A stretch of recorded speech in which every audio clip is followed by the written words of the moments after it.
Teachers with administrator access can create their own classes or the classes for a whole school.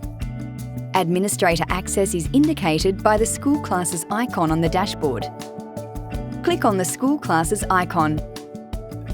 If classes have already been created for a school, they will appear in the right-hand panel.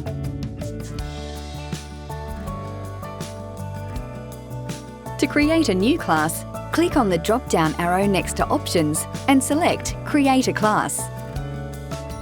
Name the new class.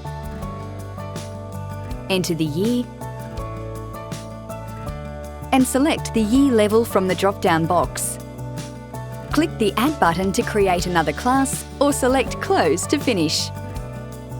The new classes will appear in the right-hand panel. Highlighted in blue next to the class name is the class key.